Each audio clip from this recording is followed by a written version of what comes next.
تین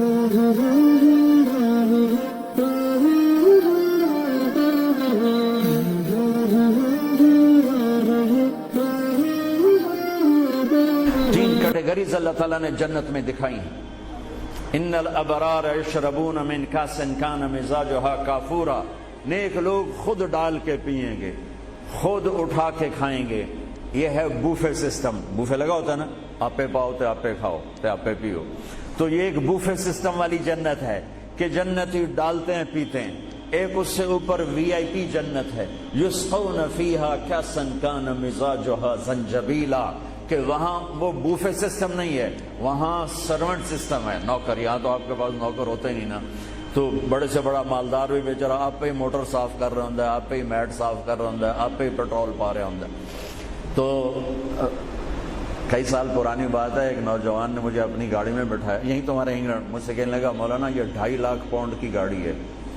میں نے کہا اس کے میٹ کون دھوتا ہے؟ کہا ہم خود ہی دھوتے ہیں۔ میں کہا ساڑی سزوکی تھوڑے کول چنگی ہے، ساڈا ڈرائیور دھوندا ہے سارے۔ تو یسقون فیہا کاسا کان مزاجھا زنجبیلا، ایک وی آئی پی جنت ہے جہاں پلانے کے لیے نوکر ہوں گے، جہاں پلانے کے لیے فرشتے ہوں گے، جہاں پلانے کے لیے جنت کی لڑکی ہوں گی۔ میرے نبی کا فرمان ہے جنت کی لڑکی 7 سمندر میں تھوک ڈالے۔ میرے کتنے سمندری سفر ہوئے، ہر سفر میں میں یہ حدیث یاد کرتا ہوں تو پاگل ہو جاتا ہوں۔ سمندر 100 سمندر میں جنت کی لڑکی تھوک ڈال دے تو میرے نبی کا فرمان ہے سارے سمندر کا پانی شہد سے زیادہ میٹھا ہو جائے گا۔ لکان ماؤہ احلی من العسل۔ وہ کیا چیز ہے؟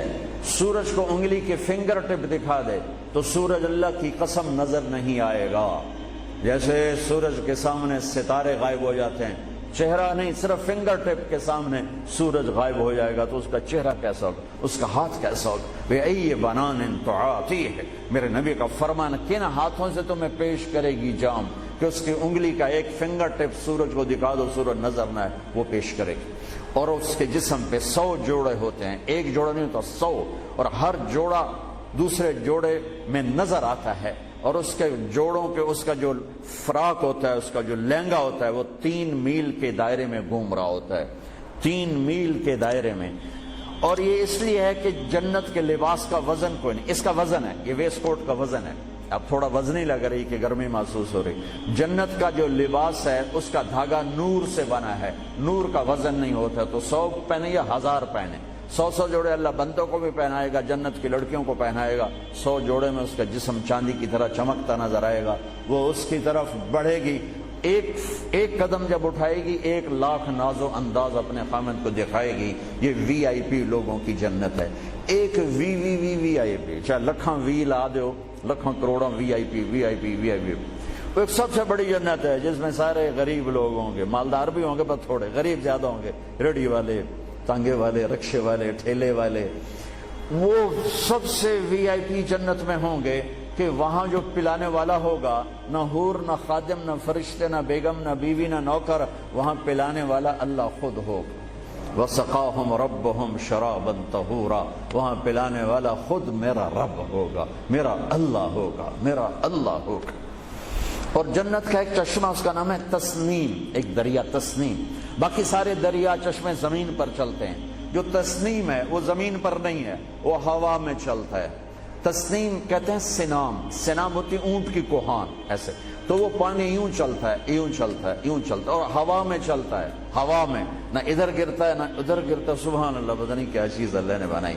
جب وہ چاہے گا، تسنیم سب سے اعلیٰ درجے کی شراب ہے جنت کی، سب سے اعلیٰ درجے کی شراب تسنیم ہے، جو اللہ جنت الفردوس والوں کو خالص پلائے گا، نیچے والوں کو ہمیں تھوڑا جا قطرے 2 قطرے ڈال کے دے گا۔ وہ ہوا میں اڑتا ہوا چشمہ ہے، اور ایسا حسین ہے، ایسا وہ دل فریب ہے کہ اس کو بیٹھ کر دیکھنا چاہے گا تو ہزاروں سال دیکھنے میں مست ہو جائے گا، پینا اس کے بعد کی چیز ہے۔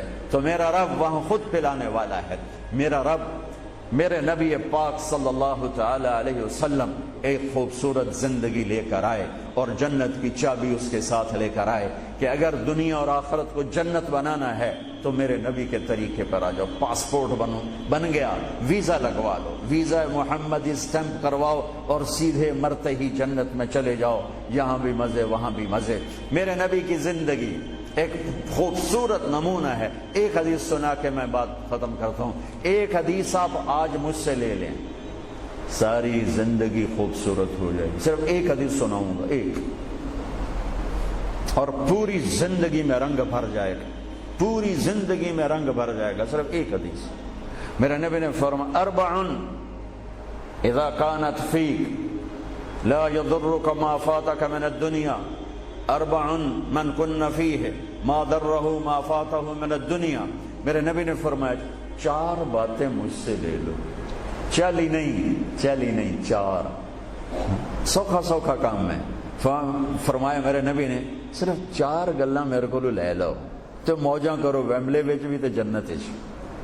صرف 400 نہیں, 4000 نہیں, 50 نہیں, 100 نہیں, 10 نہیں, 4. کہا میری امت چار باتیں مجھ سے لے لو, موج کرو, جہاں مرضی رہو موج کرو, موج ہی موج. کہا یا رسول اللہ, ارشاد فرمائیں. آپ نے فرمایا صدق حدیث, ہمیشہ سچ بولنا, جھوٹ نہ بولنا. ساڑھے تو پہلے تے کلی اڑ گئی نا, وکٹ ہو گئی, کیچ آؤٹ نہیں, وکٹ. میرے نبی نے فرمایا صدق حدیث, سچ بولنا, جھوٹ نہ بولنا. حفظ و امانت, کبھی کسی کو دھوکہ نہ دینا, کبھی کسی کے ساتھ دو نمبری نہ کرنا, ہمیشہ دیانتداری کے ساتھ چلنا, ہمیشہ دیانتداری کے ساتھ چلنا, کسی کو دھوکہ نہ دینا, کسی کے ساتھ فراڈ نہ کرنا. میرے نبی نے فرمایا ایک اور حدیث ساتھ جو یہ دو صفتوں کی وضاحت کے لیے, صدق اور امانت, سچائی اور امانت داری. آپ سب ماشاءاللہ جانتے ہیں کہ ہمارے نبی کو کافروں نے جو ٹائٹل دیا وہ صادق اور امین کا دیا. اگر آپ مجھ سے سوال کریں اسلام کو دو لفظوں میں سمجھاؤ تو میرے پاس جو دو لفظ ہیں وہ علماء نے بتائے ہیں, سچائی اور امانت داری, دیانتداری. آپ مجھ سے پوچھو سارے کفر کو دو لفظوں میں بتاؤ, سارے کفر کو دو لفظوں میں, تو میرے پاس دو لفظ ہیں جو علماء نے بتائے ہیں, جھوٹ اور فراڈ, جھوٹ اور دھوکے بازی. جھوٹ اور دھوکے بازی ساری دنیا کا کفر اس میں جمع ہے, اور سچائی اور امانت داری ساری دنیا کا اسلام اس میں جمع ہے. میرے نبی نے فرمایا میرا امتی ہر گناہ کر سکتا ہے, دو کبھی نہیں کرے گا, دو کبھی نہیں کرے گا. ایک جھوٹ کبھی نہیں بولے گا, ایک دھوکہ کبھی نہیں دے گا. لیکن میں درد سے کہتا ہوں مسلمان نام ہی جھوٹے کا پڑ کے, اور فراڈیا ہی مسلمان ہے, اور جھوٹا ہی مسلمان. جو غیر مسلم ہے اسے جھوٹ سے نفرت ہے. ہم کلمہ پڑھنے والے رج کے ٹکا کے جھوٹ بولتے ہیں, ٹکا کے دھوکہ دیتے ہیں. جسے موت ہے ہی نہیں, یا موت کے بعد کوئی پوچھنے والا نہیں ہے. تو میرے نبی نے فرمایا چار باتیں بتا کے جا رہا ہوں. آپ نے فرمایا میں وہی چار باتیں اپنے نبی کی بتا کے جا رہا ہوں, سچائی, امانت داری, جھوٹ نہیں بولنا, دھوکہ نہیں دینا. تیسری بات حسن و خلیقت, اپنے اخلاق اچھے رکھو, اپنے اخلاق اچھے رکھو. معاف کرنا بھی سیکھو, معافی مانگنا بھی سیکھو, درگزر کرنا بھی سیکھو, اور جھکنا بھی سیکھو. سخاوت سیکھو, محبت سیکھو, دلداری سیکھو, تواضع سیکھو, عاجزی سیکھو, خدمت سیکھو, لوگوں کے سامنے بچھنا جھک جانا سیکھو. اکڑنے والے ٹوٹ جاتے ہیں, بچھنے والے کامیاب ہو جاتے ہیں. جس شاخ پہ پھل ہوتا ہے وہ نیچے جھک جاتی, جو شاخ خالی ہوتی ہے وہ اوپر کھڑی ہوتی. تو تیسری بات فرمائی اخلاق ٹھیک کرو.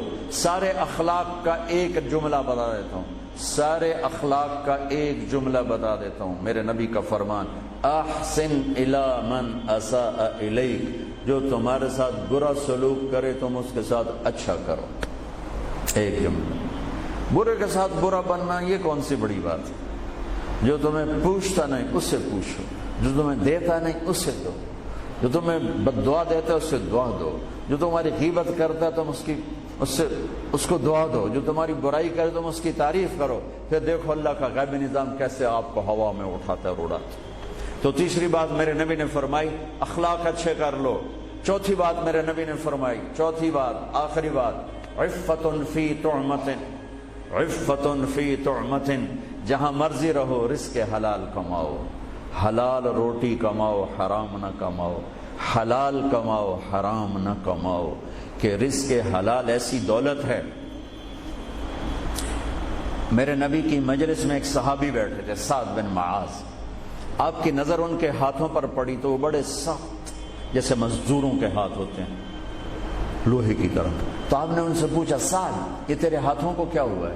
کہ یا رسول اللہ میں بچوں کے لیے روٹی کماتا ہوں اور اس کے لیے دہاڑی کرتا ہوں، مزدوری کرتا ہوں، تو اس سے میرے ہاتھ سخت ہو گئے ہیں، تو آپ مجھے دیکھو. آپ نے ان کا ہاتھ پکڑا اور ایسے بوسہ لیا سب کے سامنے اور فرمایا بچوں کو حلال کھلاتے ہوئے، حلال حلال، شراب بیچ کے نہیں، جوا چلا کے نہیں، بچوں کو حلال کھلاتے ہوئے جو ہاتھ ایسے ہو جاتا ہے اس پر دوزخ کی آگ حرام ہو جاتی ہے. ایک حدیث بھائیو لے لو، میں لے لوں، میں بولنے والا بھی محتاج ہوں، آپ لے لیں، آپ سننے والے بھی محتاج ہیں. اللہ کی قسم دنیا بھی ہماری بن جائے گی، آخرت بھی بن جائے گی. تبلیغ کا کام ان خوبصورت صفات کو سیکھنے کی محنت ہے. آپ سب سے گزارش کرتا ہوں کہ اور زیادہ نہیں تو مہینے میں 3 دن ضرور آپ جایا کریں تبلیغ کے ساتھ. انشاءاللہ اس سے آپ کو بہت فائدہ ہوگا، بہت خوبصورت زندگی نصیب ہوگی. اور آخری بات یہ کہتا ہوں، اگر آپ کسی سے لڑے ہوئے ہیں تو اٹھ کے صلح کر لیجیے. اچھے 4 باتوں میں ایک بات ہے اچھے اخلاق، اور اچھے اخلاق والا کسی سے لڑ کے بیٹھ نہیں جاتا، اس سے راضی ہو جاتا ہے، اس کو راضی کر لیتا ہے. اگر آپ جہاں انسان رہتے ہیں وہاں جھگڑے بھی ہوتے ہیں، کسی سے آپ ناراض ہیں تو معافی مانگ لینا، معاف کر دینا، تو اللہ آپ کے پچھلے سارے گناہ معاف کر دے. اور میاں بیوی آپس میں لڑے ہوئے ہوں اور وہ آپس میں صلح کر لیں تو یہ صلح اللہ کو اتنی پسند ہے کہ اللہ دونوں میاں بیوی کے پچھلی زندگی کے سارے گناہ معاف کر دیتے. تو بھائیو محبت سے رہو، پیار سے رہو، اپنے نبی کی زندگی کو سیکھتے سیکھتے چلو. انشاءاللہ دنیا بھی ہماری ہے، آخرت بھی ہماری ہے. السلام علیکم.